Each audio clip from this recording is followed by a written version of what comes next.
सभी विद्यार्थियों को नमस्कार। मैं उमेश माथुर क्लासेज ऑनलाइन पर आपका स्वागत करता हूं। आप पढ़ रहे हैं कोऑर्डिनेट ज्योमेट्री, निर्देशांक ज्यामिति। पिछली क्लास में आपने ये बिंदु के प्रतिबिंब के बारे में देखा। बिंदु का किसी बिंदु में प्रतिबिंब निकाल सकते हैं या किसी रेखा में भी प्रतिबिंब निकाल सकते हैं, और उस पर कुछ एग्जाम्पल भी किए थे, कुछ स्टैंडर्ड रिजल्ट भी देखे थे। अब उससे आगे बढ़ते हैं। बिंदु पथ और इसका समीकरण, लोकस एंड इट्स इक्वेशन। बिंदु पथ जैसा नाम है, दी हुई परिस्थितियों में दिए हुए प्रतिबंधों के साथ कोई भी पॉइंट जिस ट्रैक पर चलता है, जिस पथ पर मूव करता है, वही उसका बिंदु पथ कहलाता है। और इस बिंदु पथ की समीकरण लिख लेते हैं तो वो इसकी समीकरण कहलाती है। दोबारा से, कोई भी वक्र या कोई पथ जिस पर एक बिंदु दिए प्रतिबंधों के साथ गमन करता है, मूव करता है, वो उसका बिंदु पथ कहलाता है। और इसके बिंदु पथ की समीकरण निकाल लें। बिंदु पथ की समीकरण कौन सी? ऐसी समीकरण जो बिंदु के किसी भी स्थिति में निर्देशांकों उनको संतुष्ट करती हो। मतलब इस पथ पर कोई भी पॉइंट ले लें और उस पॉइंट के निर्देशांक उस समीकरण को संतुष्ट करते हो तो वो बिंदु पथ की समीकरण कहलाती है। यही पढ़ लेते हैं एक बार। बिंदु पथ परिभाषा, वह पथ या वह वक्र जिस पर एक बिंदु दी शर्त या शर्तों को संतुष्ट करते हुए गमन करता है, उन स्थितियों में उस बिंदु का बिंदु पथ कहलाता है। द कर्व और path on which a point moves under the given condition और conditions is called the locus of that point. ये उस पॉइंट का लोकस कहलाता है। किसी बिंदु के बिंदु पथ का समीकरण वह संबंध होता है जो बिंदु पथ पर स्थित प्रत्येक बिंदु के निर्देशांकों से संतुष्ट होता है। Again, the equation of A locus of any point is the relation which is satisfied by the coordinates of every point on the locus of the point. यानी कि जो भी लोकस दे दिया आपको, जो भी लोकस आ गया, उसके ऊपर प्रत्येक बिंदु, कोई भी बिंदु हो, उसके निर्देशांकों से वो समीकरण संतुष्ट होनी चाहिए, तब वो आपकी बिंदु पथ की समीकरण कहलाती है। बिंदु पथ ज्ञात करने की क्रियाविधि, वर्किंग रूल। वर्किंग रूल क्या है? जिस पॉइंट का भी लोकस निकालना है, उस पॉइंट के कोऑर्डिनेट अपन अपनी ओर से एज्यूम कर लेते हैं x1, y1 या h, k ले लें। जिस पॉइंट का लोकस फाइंड करना है, जिस बिंदु का बिंदु पथ ज्ञात करना है, उसके कोऑर्डिनेट अपन x1, y1 या h, k मान लेते हैं। ऑब्जेक्ट आई में कई बार डायरेक्ट xy लिख लेते हैं। फिर x1, y1 में अपन एक रिलेशन लिखते हैं। कैसे रिलेशन लिखते हैं? जो प्रतिबंध दे रखें, x1, y1 में प्रतिबंधों की सहायता से एक संबंध लिखते हैं। जो भी प्रतिबंध या प्रतिबंधों, कई बार कई प्रतिबंध दे सकते हैं, तो प्रतिबंधों की सहायता से संबंध लिखते हैं। x1, y1 में संबंध, कोई भी मैथमेटिकल रिलेशन जो भी इसमें आ जाता है वो लिखते हैं। और ऐसे संबंध लिखते हैं कि इसमें कोई अज्ञात राशि नहीं हो, कोई अननोन नहीं हो। अननोन यानी कई बार अपनी तरफ से मान लेते हैं कुछ भी, कि इसका एरिया इतना है या इसकी दूरी इतनी है, तो जो अपनी ओर से मानेंगे वो राशि नहीं होनी चाहिए। और फिर फाइनली जब संबंध आ जाएगा तो x1 को तो अपन x से बदल देंगे और y1 को y से बदल देंगे। h, k एज्यूम किया है तो h को x से बदल देंगे, k को y से बदल देंगे। और ऑब्जेक्ट टाइप में तो कई बार क्या है, डायरेक्ट xy मान लेते हैं, उससे ही कर लेते हैं अपन। तो इस तरह से वर्किंग रूल होगा। दोबारा से, जिस बिंदु का बिंदु पथ निकालना होगा, उसके निर्देशांक आप x1, y1 एज्यूम कर लेंगे। x1, y1 एज्यूम कर लिया आपने, या h, k एज्यूम कर लिया। फिर जो प्रतिबंध दे रखें, उनकी सहायता से x1, y1 में कोई मैथमेटिकल रिलेशन जो भी संभव होगा वो लिख लेंगे। और इस तरह से लिखेंगे कि उसमें कोई अज्ञात राशि नहीं आए। अज्ञात राशि होगी तो उसको एलिमिनेट करेंगे। और फाइनली जब वो रिलेशन आ जाएगा तो x1 के लिए x और y1 के लिए y पुट कर देंगे। फाइनली जो समीकरण आएगी वही बिंदु पथ आएगा, या कह दो बिंदु पथ की समीकरण आ जाएगी। इसको पढ़ लेते हैं एक बार। बिंदु पथ ज्ञात करने की क्रियाविधि, working rule to find the locus of a point. जिस बिंदु का बिंदु पथ ज्ञात करना है, उसके निर्देशांक x1, y1 या h, k मान लेते हैं, मानो। सेकंड, दिए प्रतिबंधों को x1, y1 को सम्मिलित करते हुए गणितीय रूप में लिखते हैं। यानी कोई भी मैथमेटिकल रिलेशन x1 y1 को इंक्लूड करते हुए फिर लिख लेते हैं प्रतिबंधों की सहायता से। थर्ड, यदि पद सेकंड से प्राप्त संबंधों में कोई अज्ञात राशि हो तो उसको उन संबंधों से विलोप करो। कोई भी अननोन नहीं होना चाहिए, अननोन आएगा तो उसको एलिमिनेट करेंगे। अब इन संबंधों में x1 व y1 को क्रम से x व y से प्रतिस्थापित करो। इस प्रकार जो व्यंजक प्राप्त होगा, जो समीकरण प्राप्त होगी, वही बिंदुपथ होगा, या कह दो बिंदुपथ की समीकरण होगी। एक बार और पढ़ते हैं। Working rule to find the locus of a point. सबसे पहले एज्यूम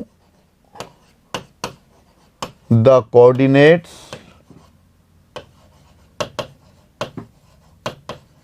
x1, y1 और h, k of the point whose locus is to be found.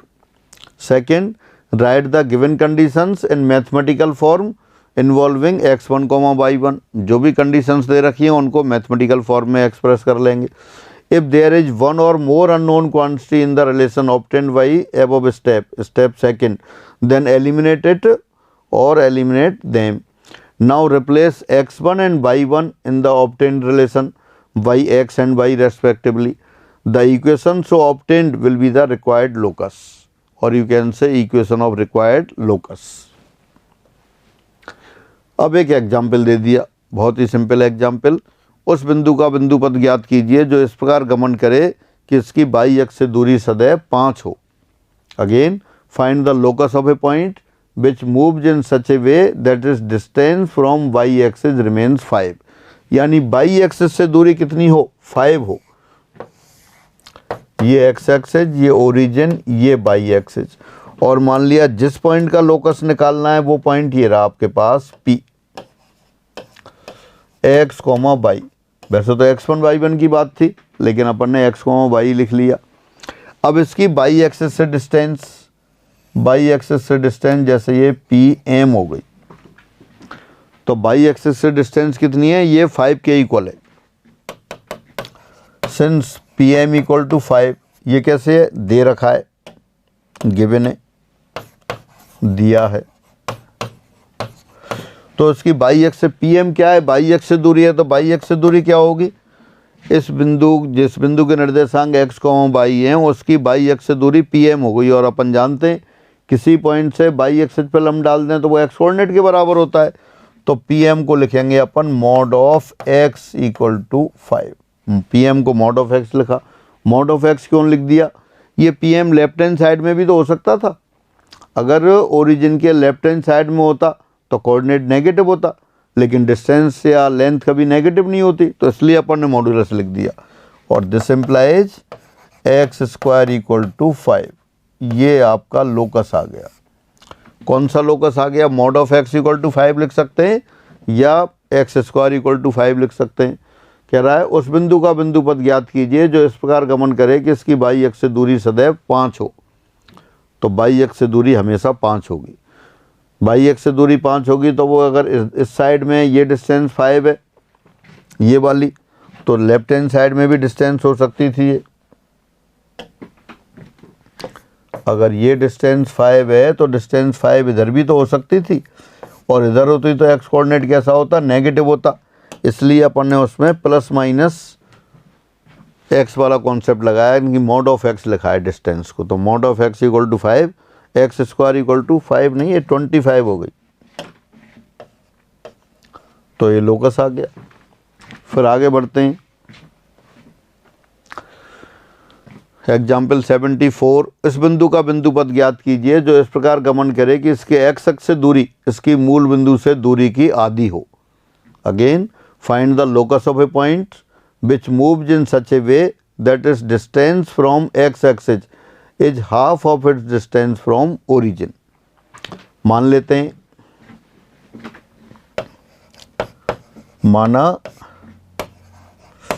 अविष्ट locus, अविष्ट बिंदुपथ, required locus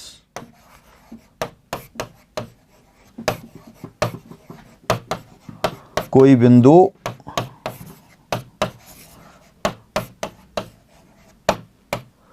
capital P x1, y1 है।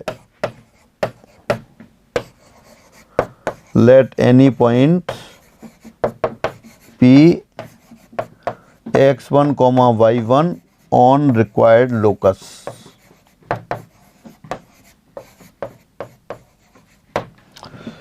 अब P पॉइंट है तो क्या कह रहा है कि इसकी इस तरह कि इसकी डिस्टेंस x अक्ष से, इसलिए इसकी x अक्ष से दूरी half of it distance from the origin, इसलिए P x1 y1 की x अक्ष से दूरी distance of point P from x axis, this equal to क्या है, half of the distance from the origin, P की मूल बिंदु से दूरी।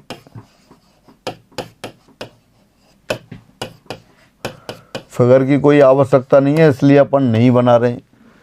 तो बिंदु P की बाई एक्स से x अक्ष से दूरी कितनी हो जाएगी, मॉड ऑफ y1, और मूल बिंदु से दूरी कितनी होती है वो आप जानते हैं, x1 y1, और 0 0 के बीच में डिस्टेंस वो होती है x1 square plus y1 square, square कर दिया दोनों side, y1 square equal to 1/4 into x1 square plus y1 square, 4 से इधर मल्टीप्लाई कर दिया, 4/1 square equal to x1 square plus y1 square, एक ही साइड में ले आए सभी को, x1 square minus 3y1 square equal to 0।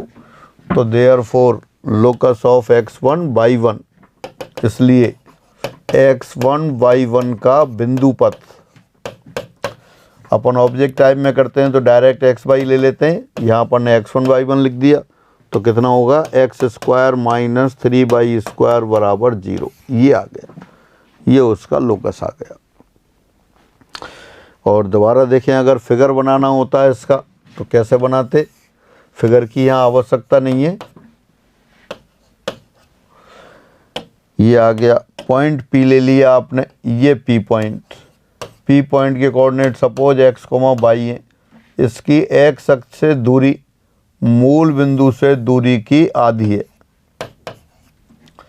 यानी कि PM बराबर हाफ ऑफ OP। अब अपन ने क्या किया, एक्स वाई लिख दिया है सीधा x1 y1 की जगह, ये दे रखा है P पॉइंट है, इसका लोकस निकालना है। इसका लोकस कैसे, कि इसकी x एक्सिस डिस्टेंस मूल बिंदु से दूरी की आधी है, PM फिर लिख देंगे आप मॉड ऑफ y। मॉडुलस क्यों लिख रहे हैं, ये P पॉइंट नीचे भी हो सकता था, नीचे होता तो y कोऑर्डिनेट नेगेटिव होता, डिस्टेंस नेगेटिव नहीं होती इसलिए मॉड ऑफ y, और half under root x square plus y square, फिर वो ये स्क्वायर कर दिया और एक साइड ले आए तो x square minus 3y square बराबर 0। तो ये इसका लोकस आ गया। तो बेहद आसान और बिल्कुल आसान क्वेश्चन एग्जाम में भी आ जाते हैं। तो उस बिंदु का बिंदु पता गया जो इस प्रकार गमन करता है कि इसकी एक्स अक्ष से दूरी मूल बिंदु से दूरी की आधी है। फिर आगे बढ़ते हैं। 75 एक चर बिंदु P इस प्रकार गमन करता है कि PA square plus PB square equal to AB square, जहाँ कैपिटल A 0 और कैपिटल B -A, 0 दो स्थिर बिंदु हैं, तब P का बिंदु पथ ज्ञात कीजिए। Find the locus of a variable point P which moves in such a way that PA square plus PB square equal to AB square, where capital A 0 and capital B -A, 0 are two fix points. तो देखिए जो दे रखा है उसी के according लिख देते हैं। पहले तो अपन एज्यूम कर लेंगे, माना कोई चर बिंदु variable point P x, y है।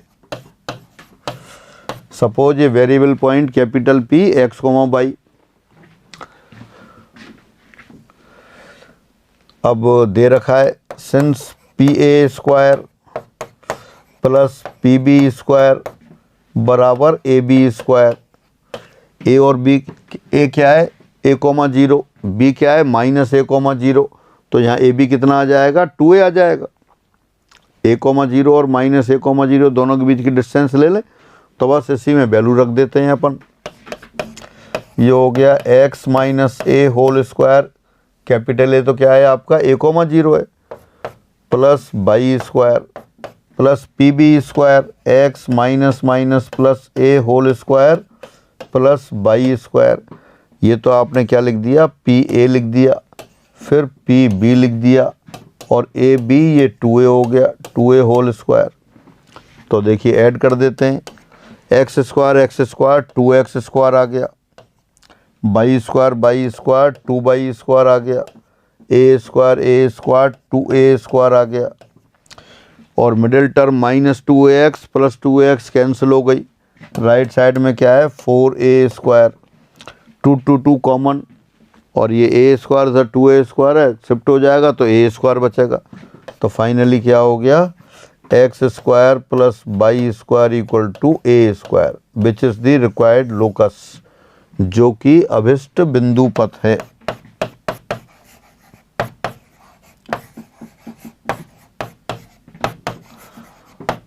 तो अपन x1 y1 भी लिख सकते थे, लेकिन अपन ने क्या है सीधे सीधे xy ले लिया वेरिएबल पॉइंट। दोबारा से देखें, बहुत आसान क्वेश्चन होते हैं, बस जैसा कह रहा है उसी तरह से करना है आपको। एक चर बिंदु है, वेरिएबल पॉइंट है p, और इस तरह से मूव करता है कि P A square plus P B square equal to A B square. A और बी दोनों पॉइंट दे रखे थे, capital A 0, capital B minus -a,0।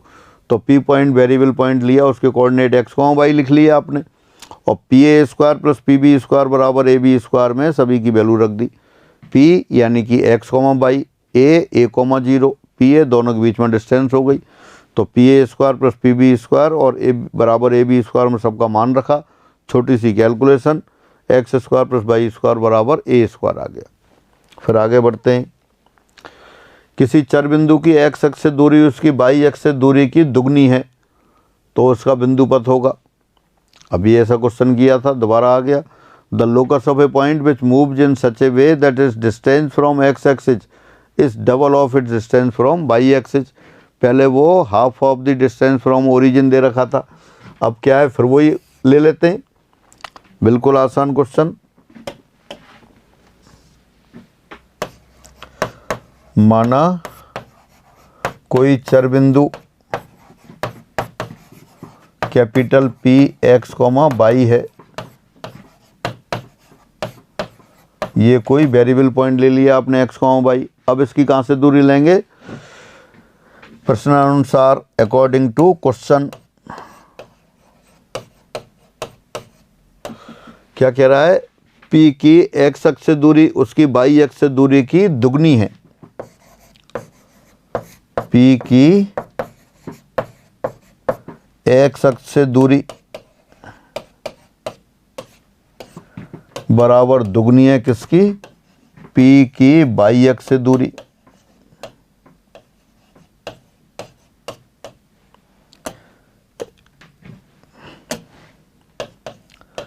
और ये दूरियां आप जानते हैं, P की x अक्ष से दूरी कितनी होती है, y कोऑर्डिनेट यानी कि मॉड ऑफ y लिखेंगे, और y अक्ष से कितनी होती है x कोऑर्डिनेट, स्क्वायर कर दिया सिंपल, तो y square equal to 4x square आ गया।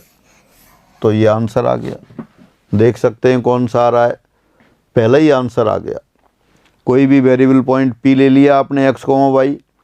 क्वेश्चन क्या कह रहा है कि पॉइंट P की x अक्ष से दूरी बराबर पॉइंट P की y अक्ष से दूरी का डबल, y अक्ष से दूरी की दुगनी है तो उसका बिंदु पथ होगा। सीधा डिस्टेंस लिख दी और आंसर आ गया आपका।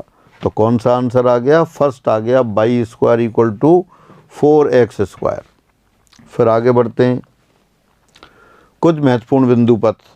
अब कुछ ऐसे लोकस हैं जो बार बार यूज होते हैं और उन लोकस को अपन लर्न करके रखेंगे, और दूसरे चैप्टर्स में भी यूज हो जाते हैं, कॉम्प्लेक्स नंबर में यूज हो जाते हैं। तो देखें, सपोज A और B दो फिक्स पॉइंट्स हैं, माना A और B दो स्थिर बिंदु हैं, तब एक बिंदु P का बिंदु पथ जो इस प्रकार गमन करता है कि उसकी दोनों से दूरी बराबर समान रहती है, PA बराबर PB। एक बिंदु P का बिंदु पथ जो इस प्रकार गमन करता है कि उसकी A और B दोनों से दूरी समान रहे, तो AB का परपेंडिकुलर बाइसेक्टर होता है, AB का लंबवर्धक होता है। दोबारा से, एक बिंदु P का बिंदु पद जो इस प्रकार गमन करता है कि उसकी दो स्थिर बिंदुओं से दूरियां हमेशा समान रहती हैं, PA बराबर PB हो, तो P का बिंदु पद क्या आएगा? P का बिंदु पद AB का लंबवर्धक आ जाएगा, यानी कि ये इस तरह से जाएगा, ये AB के मध्य बिंदु से जाएगा। ये अपन ने जो बना दिया क्या है? ये AB का लंबवर्धक, perpendicular bisector of AB, AB का लंब अर्धक है, परपेंडिकुलर बाइसेक्टर ऑफ AB। इस तरह के लोकस अपन कुछ लिखे हैं हमने, तो उनको पढ़ लेंगे, एक दो मैं भी वैसे एक्सप्लेन कर रहा हूँ। अगर इसको प्रूफ करना चाहें तो अपन ऐसा करते हैं, ए को और दोनों को एक्स एक्सिस पे ले लें। ये पॉइंट तो ले लिया a,0 और ये पॉइंट ले लिया -a,0 और P पॉइंट करेंट पॉइंट हो गया x, y। दोनों पॉइंट को अपन ने एक्स एक्सिस पे ले लिया, ले सकते हैं कहीं भी कोई भी लाइन एक्स एक्सिस ले सकते हैं आप। तो A और B को मिलाने वाली रेखा को एक्स एक्सिस ले लिया, B के कोऑर्डिनेट ले लिए a,0 और A के कोऑर्डिनेट ले लिए -a,0। अब PA बराबर PB इम्प्लाइज PA² बराबर PB²। तो PA क्या होगा? x, y का -a से दूरी निकालें, वो x minus plus a whole square आ गया, प्लस y² आ गया। यहाँ x - a whole square plus y²। अब आप देखें, x² कैंसिल हो गया, y² कैंसिल हो गया, a² कैंसिल हो गया। यहाँ क्या बचा? 2ax और राइट साइड में -2ax, सभी को एक ही साइड में ले आए। 4ax बराबर 0, 4 0 नहीं है, a 0 नहीं है, तो x बराबर 0। x बराबर 0 क्या है? बाई अक्ष होता है, तो जो कि बाई अक्ष है, या कह दो बाई अक्ष का समीकरण है। बाई अक्ष पर x कोऑर्डिनेट हमेशा 0 होता है, तो बाई अक्ष की समीकरण x बराबर 0 हो जाती है। अब उस पॉइंट को देखते हैं दोबारा। A और B का मिड पॉइंट क्या होगा? A और B का मिड पॉइंट 0 0 होगा। और A और B अपन ने कहाँ देखे थे? ये दोनों एक्स एक्सिस पर हैं। एक्स एक्सिस पर क्यों हैं? एक्स एक्सिस पर इसलिए, मैं दोबारा बना देता हूँ इधर, क्योंकि एक्स एक्सिस पर बाई कोऑर्डिनेट हमेशा 0 होता है। तो एक पॉइंट तो लिया आपने, यहाँ लिया था BA,0 और ये लिया था A-A,0। दोनों का जो परपेंडिकुलर बाइसेक्टर है, बाई अक्ष हो गया, तो ये इनका लंबवर्धक है।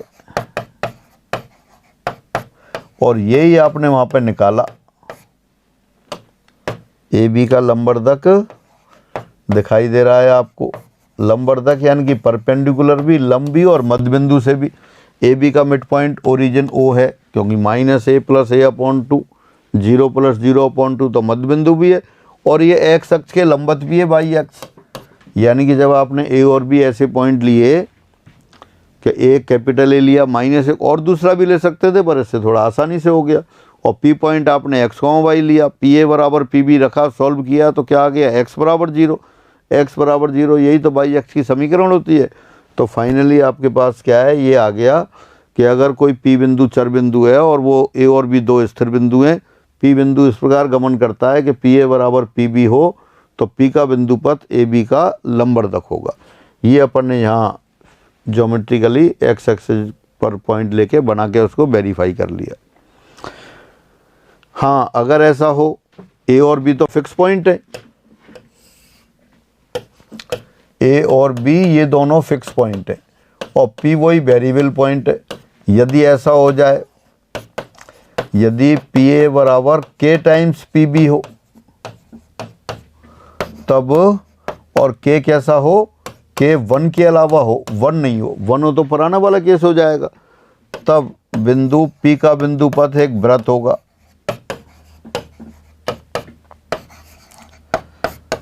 P का बिंदु पथ एक वृत्त होगा। अभी अपन बिंदु पथ पढ़ रहे हैं, तो इसलिए अपन कुछ स्टैंडर्ड लोकस हैं उनको अपन लिख रहे हैं सिर्फ। जैसे जैसे आप ये टॉपिक पढ़ते जाएंगे, ये उसमें प्रूफ आते जाएंगे। तो पहला वाला तो मैंने प्रूफ कर दिया, अब ये प्रूफ नहीं कर रहे। ये प्रूफ इसलिए नहीं कर रहे क्योंकि बहुत से लोगों को वृत्त की समीकरण की पहचान नहीं है, तो कैसे करेंगे। तो जैसे जैसे ये सारे लोकस एक बार लिख देते हैं, यहाँ पॉइंट वाले चैप्टर में लोकस के साथ ही लिख दिए, बाकी जैसे जैसे अपन आगे पढ़ेंगे, जो जो टॉपिक आते जाएंगे वहाँ ये लोकस दोबारा आते जाएंगे, तो फिर अपन को ये याद हो जाएंगे। तो देखो क्या लिखा है वो मैं एक एक करके पढ़ते जाते हैं।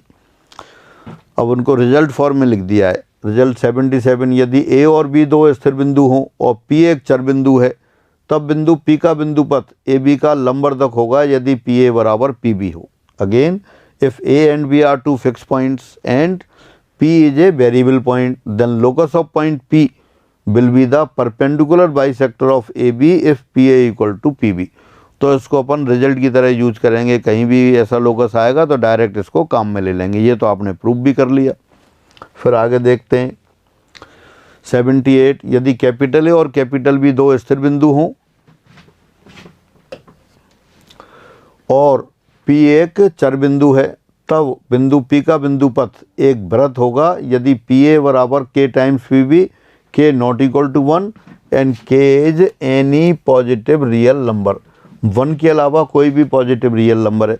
1 होगा तो वो पिछला वाला केस हो जाएगा, तो वो लंबवर्धक हो जाता। Again, if A and B are two fix points and P is a variable point, then locus of point P will be a circle if P A equal to k times P B, where k not equal to 1 and positive real number, k 1 के अलावा है। तो ये आप सीधे सीधे याद रखेंगे और जैसे ही अपन सर्किल पे आएंगे वहाँ ये आ जाएगा।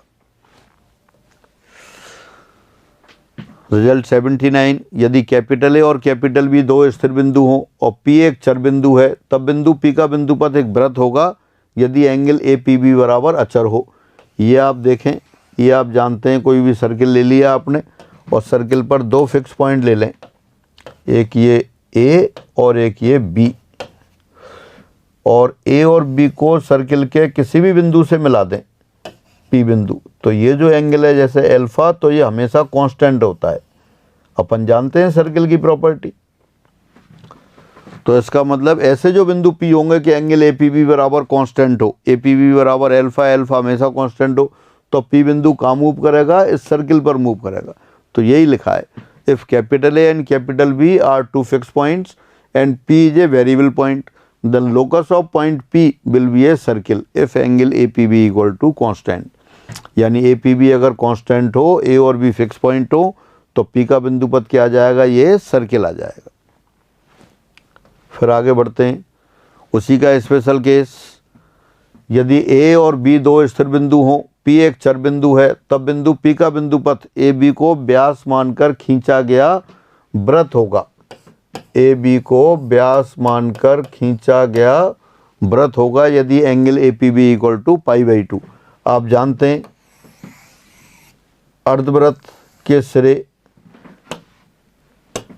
अर्धवृत्त में बनने वाला कोण समकोण होता है, यानी कि अगर ए बी ए व्यास ले लें और ए पी बी एंगल कितना हो जाए, 90 डिग्री हो जाए, यानी ए बी को फिक्स है और ए पी बी 90 डिग्री हो जाए, तो पी पॉइंट कहाँ होगा, ए बी को व्यास मानकर खींचे गए वृत्त पर होगा। ये अपन बहुत पहले से जानते हैं, अर्धवृत्त में बना हुआ कोण समकोण होता है, तो वही लोकस के पदों में लिख दिया। Again, if A and B are two fix points and P is a variable point, then locus of point P will be a circle described on A B as diameter if angle A P B equal to 90 degree. तो जो plane geometry का result था उसको अपन ने geometry में locus की form में लिख लिया। फिर आगे बढ़ते हैं, यदि ए और बी दो स्थिर बिंदु हों, पी एक चर बिंदु है, तब बिंदु पी का बिंदु पथ एक दीर्घवृत्त होगा यदि P A plus P B बराबर अचर हो, बशर्ते कि ये अचर ए बी से बड़ा हो। Again, if A and B are two fix points and P is a variable point, then locus of point P will be an ellipse if P A plus P B equal to constant provided this constant greater than A B. जिन लोगों को अगर ellipse का याद है, ये अपन ellipse पढ़ते हैं, एक दीर्घवृत्त जैसा होता है और इसकी एक विशेष प्रॉपर्टी होती है, दो नाभियाँ होती हैं और ये पी पॉइंट दे रखा है, P S plus P S dash हमेशा कांस्टेंट होता है, और कांस्टेंट किसके बराबर होता है, मेजर एक्सिस के बराबर होता है। और जिन लोगों को याद नहीं है तब भी कोई घबराने की बात नहीं है, अपन कोऑर्डिनेट ज्योमेट्री में अभी इलिप्स पढ़ेंगे कुछ दिनों के बाद, तब वहाँ ये डेफिनेशन पढ़ेंगे। लेकिन कई बार लोकस के साथ आता है तो लोकस के लिए अपन ने लिख दिया है, यानी एक बिंदु P का बिंदु पद जो इस प्रकार गमन करता है कि उसकी दो स्थिर बिंदुओं से दूरियों को योग हमेशा अचर होता हो, अचर रहता हो, एक दीर्घवृत्त कहलाता है। और PS प्लस PB जो अचर है ये AB जो आता है AB, ये अचर हमेशा AB से बड़ा होना चाहिए, मतलब कांस्टेंट जो आएगा। अपन यहाँ SS डैश लिख दिया है तो SS डैश इससे बड़ा होना चाहिए। तो ये दीर्घवृत्त का समीकरण आता है, मतलब दीर्घवृत्त होता है वो। अपन जिन लोगों को याद है तो ठीक है, नहीं याद है तो आप इसको अभी छोड़ दें, फिर अपन दीर्घवृत्त पढ़ेंगे, फिर दोबारा इसको पढ़ेंगे एक बार दीर्घवृत्त के साथ। मैं याद दिलाऊंगा कि वहाँ अपन ने लोकस पढ़ा था। इसी तरह हाइपरबोला वाला भी आता है। यदि A और B दो स्थिर बिंदु हों, P एक चर बिंदु हो, तब बिंदु P का बिंदुपथ एक अतिपरवलय होगा यदि PA माइनस PB बराबर अचर हो। दोनों का अंतर अचर है, बशर्ते कि अचर AB से छोटा हो। वहाँ अचर AB से बड़ा था, यहाँ AB से छोटा है। ये A और B एलिप्स के केस में भी फोकस होते थे, उसके नाभियाँ होती हैं फोसाई, और हाइपरबोला के केस में भी फोसाई होती हैं। दोबारा पढ़ लेते हैं। If A and B are two fixed points and P is a variable point, then locus of point P will be a hyperbola if mod of PA minus PB equal to constant, provided this constant is less than AB। तो जिनको hyperbola याद है थोड़ा बहुत तो ठीक है, नहीं याद है तो अभी आप इसको बस ऐसे ही रिजल्ट की तरह देखें। वहाँ हाइपरबोला अपन फिजिकली क्लास में भी प्रूव करेंगे इसको। अब ये न्यूमेरिकल फॉर्म में लिख दिया, जो इलिप्स और हाइपरबोला थे अभी इलिप्स वाला लिखा है। जो मैं कह रहा था ना SS dash S minus AE 0 और S डैश AE 0 होते हैं, पढ़ लेते हैं पहले। यदि S माइनस AE 0 और S डैश AE 0 दो स्थिर बिंदु हों, तब चर बिंदु P x, y का बिंदु पर दीर्घवृत्त x² plus y² A² times 1 minus E² बराबर 1 होगा। यदि PS प्लस PS डैश बराबर 2A हो। यहाँ 1 माइनस E² निश्चित रूप से पॉजिटिव है और E 1 से छोटा है। Again if S minus AE 0 and S dash AE 0 are two fixed points, then locus of variable point P x, y will be the ellipse x² upon A² plus y² upon A² times 1 minus E² equal to 1 if PS plus PS dash बराबर 2A। Here 1 minus E² greater than 0, that is E is less than 1। ये अपन पूरा का पूरा proof करेंगे दीर्घवृत्त के साथ। अभी जिन लोगों को याद है वो इसको ऐसे ही याद रख लें, और जिनको नहीं है वो आप इसको छोड़ दें। अभी भी प्रूव कर सकते हैं, पर इस पर एक न्यूमेरिकल आ रहा है, इसकी सहायता से न्यूमेरिकल लिखेंगे और फिर इसको लेंदी मेथड से प्रूफ भी करेंगे क्वेश्चन के साथ।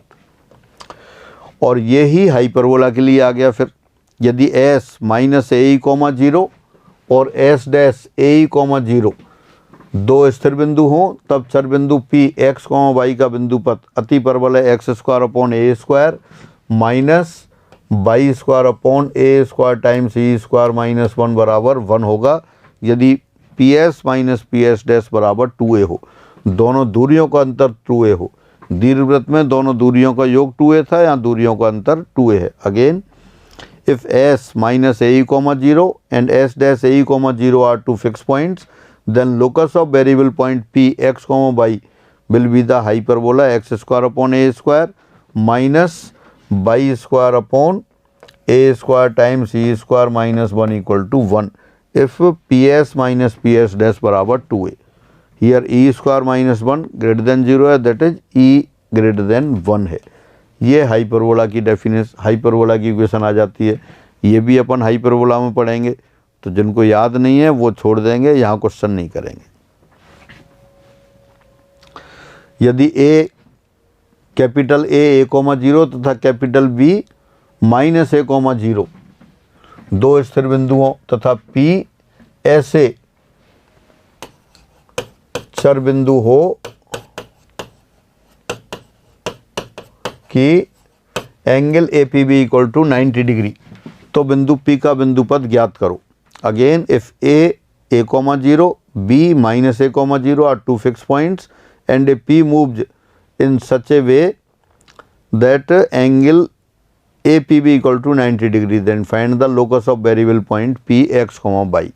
तो देखो ये तो ए पॉइंट हो गया आपका, या ए पॉइंट इधर लिख लेते हैं, ये बी पॉइंट लिख देते हैं, यहाँ नेगेटिव है, बी के कोऑर्डिनेट नेगेटिव दे रखे हैं। बी पॉइंट हो गया माइनस ए कॉमा 0 और ए पॉइंट हो गया ए कॉमा 0।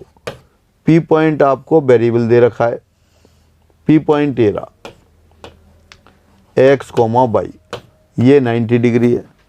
तो कह रहा है पी का लोकस, एक तो जो जानकारी थी उसकी सहायता से कर सकते हैं। अभी अपन ने कहा था अगर ए पी बी 90 डिग्री हो, पी वेरिएबल पॉइंट हो, ए और बी फिक्स पॉइंट हो, तो ए बी को व्यास मानकर खींचा गया वृत्त होगा। यहाँ पी का बिंदु पथ, यहाँ पी का बिंदु पथ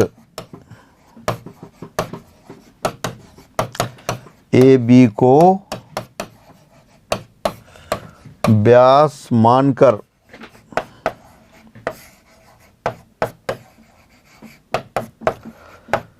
खींचा गया वृत्त होगा।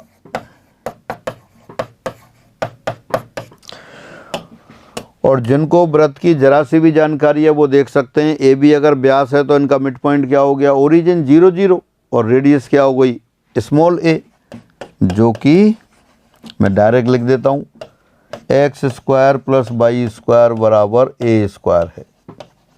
तो यही लोकस आ गया। तरीके से भी कर सकते हैं, लेकिन जो अपनी पिछली जानकारी थी उस जानकारी को काम में ले लिया आपने। तो फिर मैं दोबारा रिपीट कर रहा हूँ, जिन लोगों को ये सर्किल, एलिप्स, हाइपरबोला टच में नहीं है वो ये लोकस वाले क्वेश्चन सिर्फ रीडिंग लगा लेंगे, और जब अपन उन चैप्टर्स पे आएंगे तब उनके साथ करेंगे। हाँ, इसको देखो डिटेल मेथड से भी कर देता हूँ मैं। ये पॉइंट दे दिया आपको, बी पॉइंट दे दिया माइनस ए कॉमा 0, ए पॉइंट दे दिया आपको ए कॉमा 0, और पी पॉइंट ले लिया आपने एक्स कॉमा वाई, और इनको ज्वाइन कर दिया यहाँ से। ये 90 डिग्री है। मान लेते हैं चर बिंदु पी एक्स कॉमा वाई है। अब since angle A P B बराबर 90 degree, this implies A P perpendicular to B P. Therefore जब ये दोनों परपेंडिकुलर हैं तो आप जानते हैं कि दोनों की स्लोप का प्रोडक्ट -1 के बराबर होगा।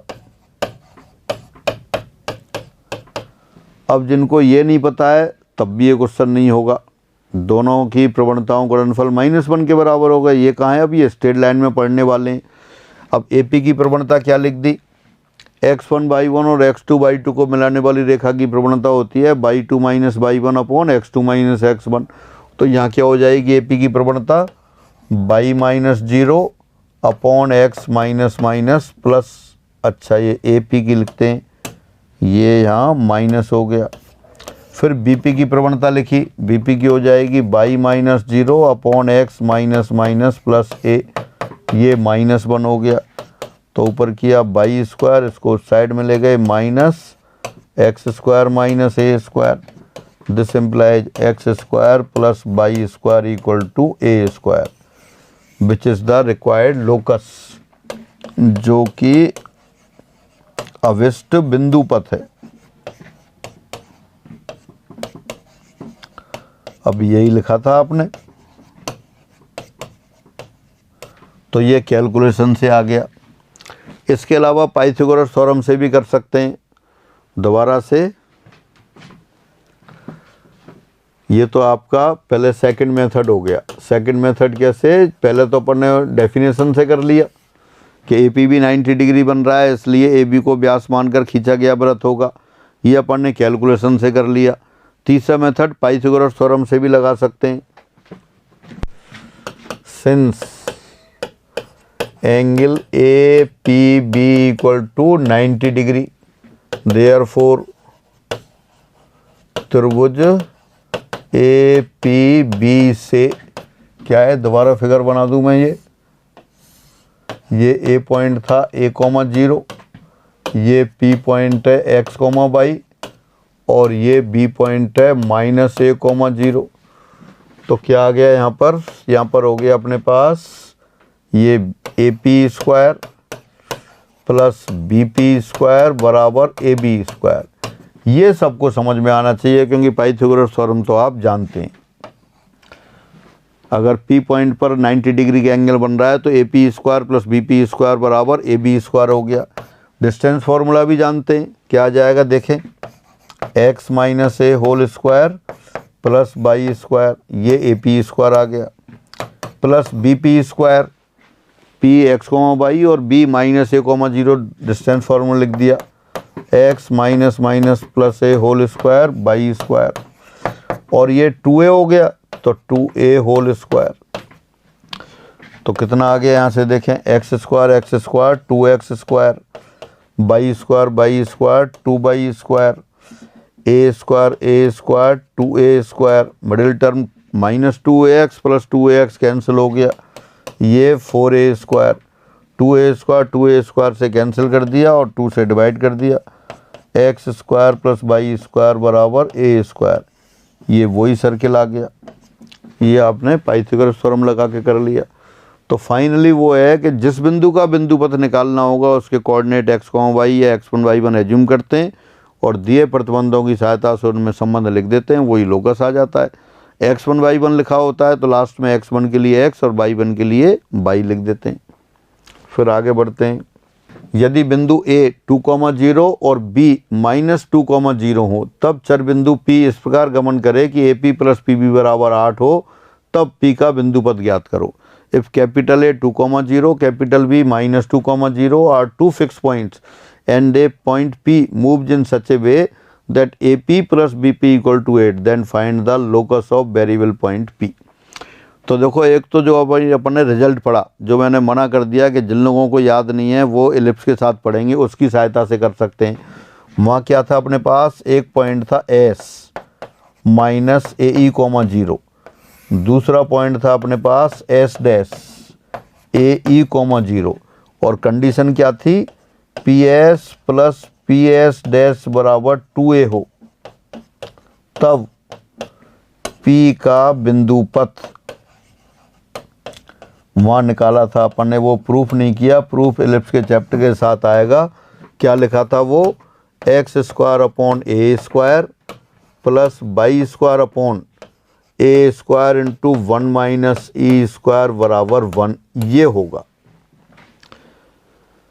एस और एस डैश दो पॉइंट दे रखे थे, पी पॉइंट कोई भी वेरिएबल पॉइंट है, जैसे यहाँ हो गया, कहीं भी हो सकता है ये एक्स कोमा बाई। तब आपसे कहा था कि इसका पी का बिंदु पथ ये होगा बशर्ते कि P S plus P S dash बराबर 2a हो, ये था।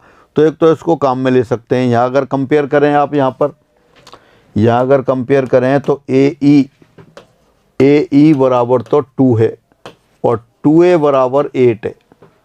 ए बराबर 2, ये 2,0 और वो -2,0 अपने पॉइंट क्या थे, AE, 0 माइनस AE, 0, तो AE बराबर 2 है।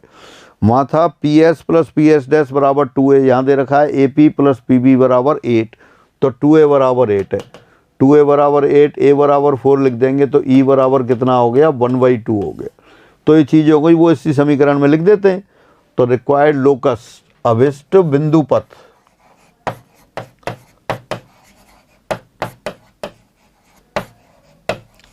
यहाँ से लिख देते हैं, क्या आएगा, x square upon a square, 2a बराबर 8 है तो a कितना हो गया 4, तो a स्क्वायर कितना हो गया यहाँ पर 16 हो गया, प्लस बाई स्क्वायर अपॉन ये a square bracket 1 minus E square, या कह दो a square minus a square e square है, तो a स्क्वायर 16 और AE कितना था 2 माइनस 4 बराबर 1, या इसको अपन दोबारा लिख दें, ये तो आ जाएगा कितना, x square upon 16 plus y square upon 12 बराबर 1, ये आ जाएगा। तो ये ऐसे क्वेश्चन जो मैंने लिखा है ये एग्जाम में आते हैं, और ये अपन ने किस तरह से लिख लिया, इस रिजल्ट की सहायता से लिख दिया। लेकिन अभी तो अपन ने मना कर दी कि रिजल्ट तो अपन को करना ही नहीं है। कब करेंगे, जब दीर्घवृत्त पढ़ेंगे। जिनको याद है वो तो इस तरह से करेंगे, जिनको याद नहीं है वो फिर दूसरे मेथड से करते हैं, सेकंड मेथड, या कह दो विस्तृत विधि, डिटेल्ड मेथड।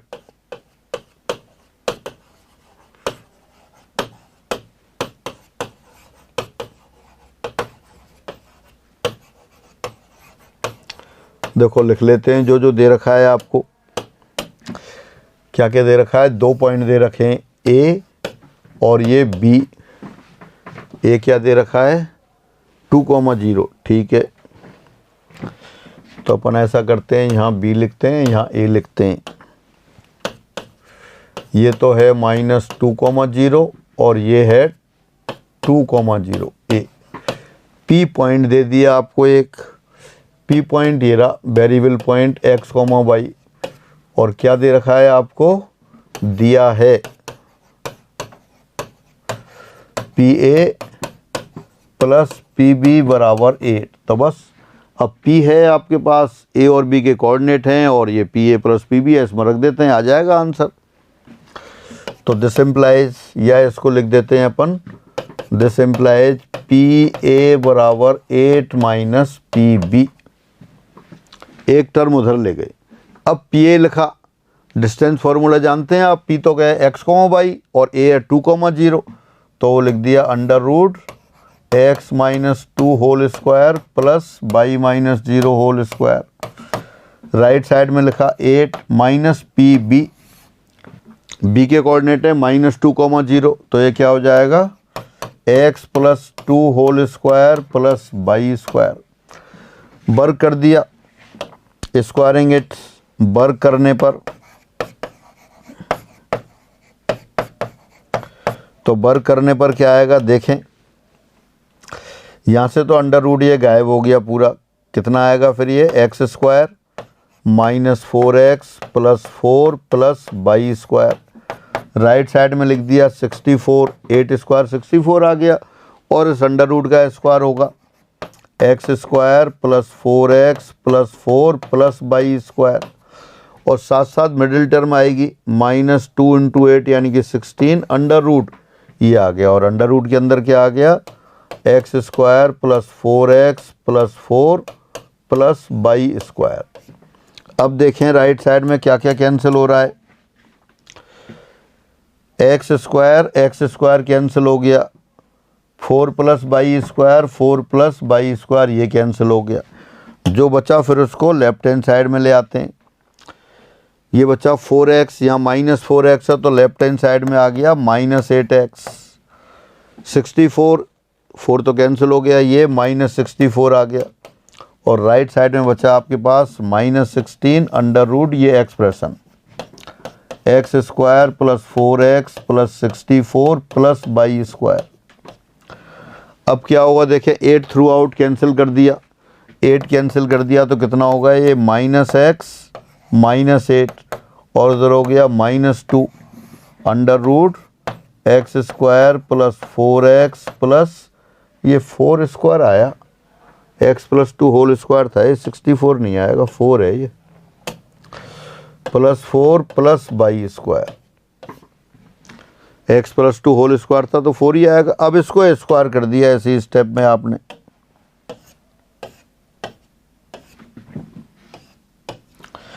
स्क्वायर करेंगे तो देखें क्या बनेगा। यहाँ से ये आ गया x square plus 16x plus 64, यहाँ स्क्वायर किया 2 का स्क्वायर किया तो 4 आ गया। ये आएगा 4x square plus 16x plus 16 plus 4y square. x square side उस साइड ले गए अपन तो कितना आएगा ये 3x square plus 4y square. 16x cancel हो गया, ये 16x और ये 16x कैंसिल कर दिया आपने।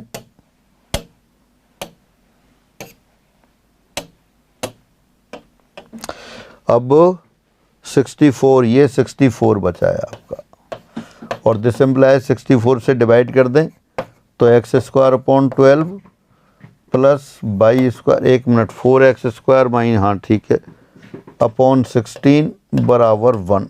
तो ये आंसर आया। 1 मिनट, 64 कैंसिल होगा अभी, 64 तो इधर था, वहाँ 16 था तो ये 48 रहा। ये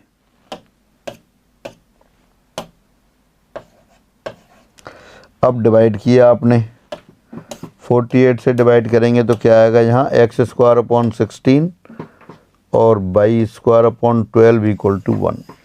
ये वही इक्वेशन आ गई जो पहले लिखी थी आपने। देखो पहले कैसे लिखी थी, जो रिलेशन दे रखा था x square upon a square plus y square upon a square into 1 minus E square बराबर 1 से लिखी थी। क्या आई थी, x square upon 16 plus y square upon 12। अब अपन ने क्या किया, वो फॉर्मूला अपन को याद नहीं है। वो कब याद होगा, जब अपन एलिप्स पढ़ लेंगे तब करेंगे। उससे क्या था, ए और बी दो फिक्स पॉइंट दे रखे थे, ए 2,0 वी माइनस 2,0। लेंथ दी है लेकिन उसमें फॉर्मूले की आवश्यकता नहीं है, रूटीन तरीके से कर दिया। क्या दे रखा था, P A plus P B equal to 8। अपन ने इसको लिखा पी ए बराबर 8 माइनस पी बी। दोनों तरफ पी ए और पी बी की वैल्यू रख दी, स्क्वायर कर दिया।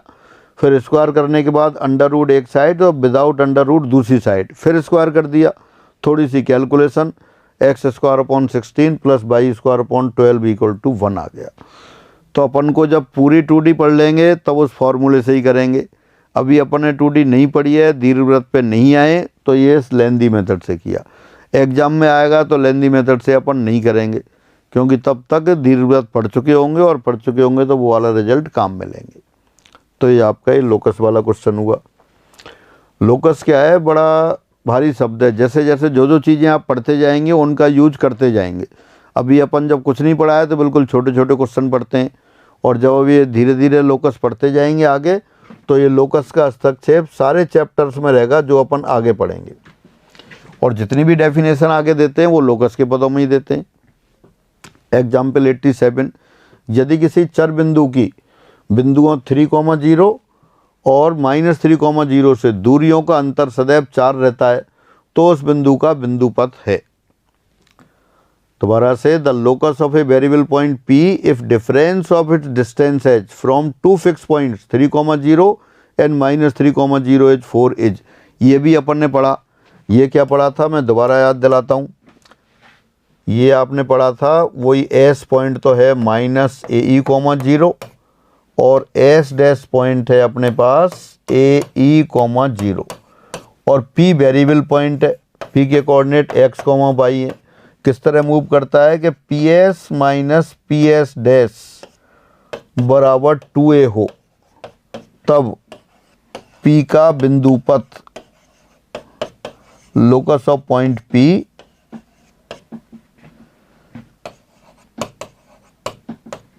when PS minus PS dash equal to 2A।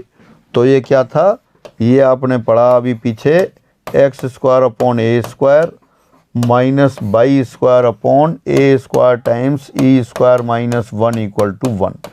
और ये अपन यहाँ कोऑर्डिनेट ज्योमेट्री में ही पढ़ेंगे, हाइपरबोला पढ़ेंगे, तब ये आएगी डेफिनेशन। तो अब ये क्या है, अगर इसकी सहायता से करते हैं तो फिर उसी तरह से आसान हो जाएगा। देखें कैसे। अब इस क्वेश्चन में देखें, यदि किसी चर बिंदु की बिंदुओं 3,0 और -3,0 से दूरियों का अंतर सदैव 4 रहता है, यानी कि AE बराबर 3 दे दिया और 2A बराबर 4 दे दिया, तो देयरफॉर A बराबर 2 हो गया, तो E बराबर कितना हो गया, 3/2। तो ये जो है, जो लोकस लिखा है, इसको आप ऐसा देख सकते हैं, x square upon a square minus y square upon a square e square minus a square equal to 1। तो इसकी सहायता से लोकस लिख दें डायरेक्ट। तो क्या आएगा, देखो मैं लिखता हूँ,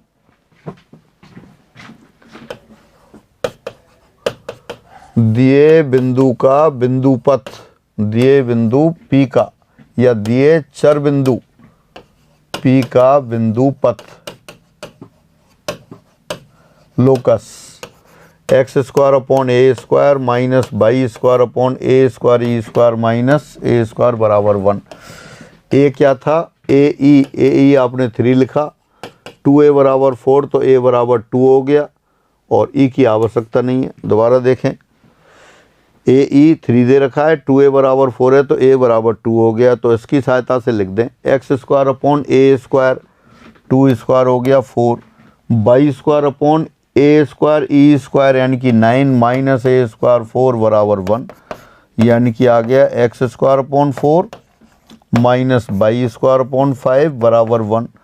this implies 5x square minus 4 y square equal to 20। तो ये अपन ने उस रिजल्ट की सहायता से कर दिया। और देखें कौन सा आंसर आ गया, ये दोबारा देखें, 5x² minus 4y² equal to 23 answer आ गया। तो ये लोकस इसकी सहायता से कर सकते हैं। लेंदी मेथड फिर वही जैसे पहले किया था, PS माइनस PB से, वो सब आप अपने आप करेंगे। तो ये आपके पास लोकस आ गया।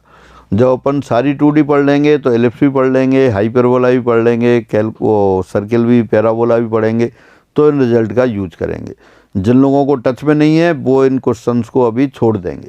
हाँ, इसको लेंदी मेथड से कर सकते हैं आप, PS माइनस PS डैश बराबर 8, वो आप अपने आप कर लेंगे। अब आता है ध्रुवीय निर्देशांक, पोलर कोऑर्डिनेट्स। पोलर कोऑर्डिनेट्स अपने सिलेबस में नहीं है, फर्स्ट ग्रेड में भी नहीं है, सेकंड ग्रेड में भी नहीं है, अपना जो भी सिलेबस है उसमें नहीं है। लेकिन अपन चूँकि ऑब्जेक्ट टाइप क्वेश्चन पढ़ते हैं और BSc में भी कुछ चीज़ें आ जाती हैं, तो वहाँ ये यूज हो जाता है।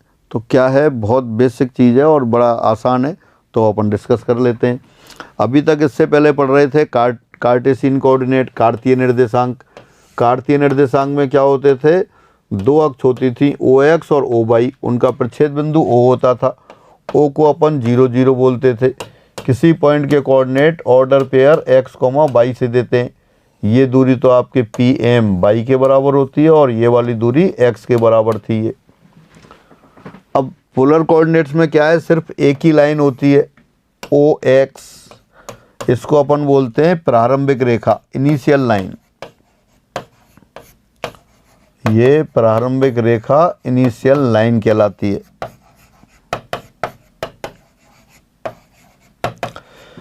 अब यहाँ किसी बिंदु के कोऑर्डिनेट लिखने होते हैं, जैसे P पॉइंट दे दिया तो P के कोऑर्डिनेट वही दो वास्तविक संख्याओं से लिखते हैं। वहाँ x, y थी, या r, थीटा है। r क्या है, ये जो फिक्स पॉइंट है, ये तो अपने इनिशियल लाइन ले ली, इनिशियल लाइन में O फिक्स पॉइंट है और बाकी लाइन ये मूवेबल है, कहीं भी मूव कर सकती है।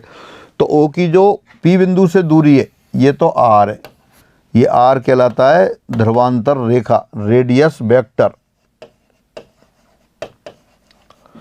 Radius vector of the point, बिंदु की ध्रुवांतर रेखा, यानी कि OP जो लंबाई है, ये ध्रुवांतर रेखा कहलाती है।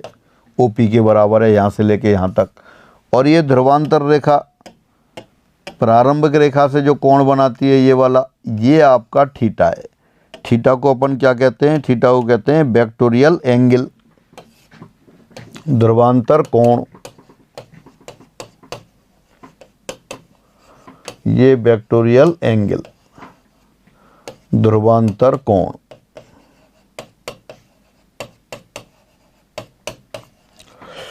तो पोलर कोऑर्डिनेट्स में किसी बिंदु के कोऑर्डिनेट दो वास्तविक संख्याओं r और थीटा से देते हैं।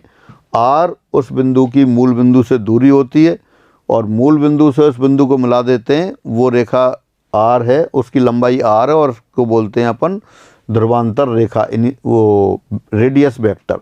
और रेडियस वेक्टर प्रारंभिक रेखा से जो कोण बनाती है वो थीटा ध्रुवांतर कोण कहलाता है, वेक्टोरियल एंगल कहलाता है। अब इन दोनों में संबंध की बात करते हैं, कार्तीय व ध्रुवीय निर्देशांकों में संबंध। तो अपन ले लेते हैं, जो भी एक्सिस ले रहे थे, ये मान ली ये एक्स एक्सिस है, ये ओरिजिन, ये वाई एक्सिस है, और कोई पॉइंट P ले लिया। P के coordinate Cartesian coordinate x, y है। अब अपन ले लेते हैं, माना है इसके पोलर कोऑर्डिनेट r, थीटा है। r, थीटा है तो O से P को मिला देंगे, ये दूरी तो क्या हो जाएगी, r हो जाएगी, और ये एंगल कितना हो जाएगा, ये थीटा हो जाएगा। यहाँ से यहाँ तक दूरी ये r हो गई और ये एंगल आपका थीटा हो गया। और P पॉइंट से x अक्ष पर लंब डाल दिया, PM ये डिस्टेंस y हो गई और OM डिस्टेंस आपकी x हो गई। PM दूरी y हो गई और OM दूरी x हो गई। अब ये ट्राइंगल लेते हैं आप, त्रिभुज OMP में cos थीटा क्या आ गया, OM अपॉन OP। OM कितना है, x, और OP कितना है, r, तो देयरफॉर x बराबर r cos थीटा आ गया। और अगर इस ट्राइंगल में साइन थीटा ले लें आप, साइन थीटा क्या होगा, PM अपॉन OP, यानी y अपॉन r, तो देयरफॉर y इक्वल टू आ गया r साइन थीटा। यानी कि आर थीटा दे रखे हों तो आप एक्स और वाई निकाल सकते हैं। इसी तरह से एक्स वाई के पदों में आर और थीटा को भी लिख सकते हैं। इसी ट्राइंगल में पाइथागोरस थ्योरम लगा दें आप, O P square equal to O M square plus P M square. तो देयरफॉर आर स्क्वायर बराबर कितना हो जाएगा, x square plus y square. और यानी कि आर बराबर आ गया यहाँ से फिर under root x square plus y square आ जाएगा। और अगर इसमें टेंजेंट थीटा ले लेते आप, टेंजेंट थीटा क्या आएगा, P M upon O M आएगा। यानी कि ये बाई अपॉन एक्स आ गया। तो थीटा बराबर क्या आता, tan inverse by upon x, ये आ जाएगा। तो फाइनली ये हुआ, यदि किसी बिंदु P के कार्तीय निर्देशांक x, y हों, यदि किसी बिंदु P के कार्तीय निर्देशांक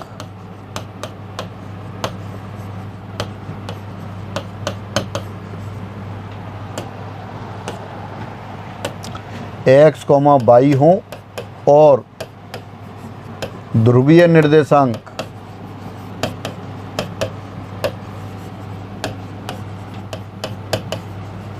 r, थीटा हों, तब x बराबर तो होगा r cos थीटा, y बराबर होगा r sin थीटा। यानी कि आर थीटा दे रखे हों तो एक्स वाई निकाल सकते हैं। और आर बराबर होगा under root x square plus y square, और थीटा बराबर होगा tan inverse y upon x. यानी कि फाइनल बात ये है, कार्टेशियन कोऑर्डिनेट पता हो, एक्स और वाई पता हो तो आर थीटा निकाल सकते हैं, और आर थीटा पता हो तो एक्स और वाई आप कैलकुलेट कर सकते हैं। तो इस तरह से ये ध्रुवीय और कार्तीय निर्देशांकों में संबंधों की बात आई।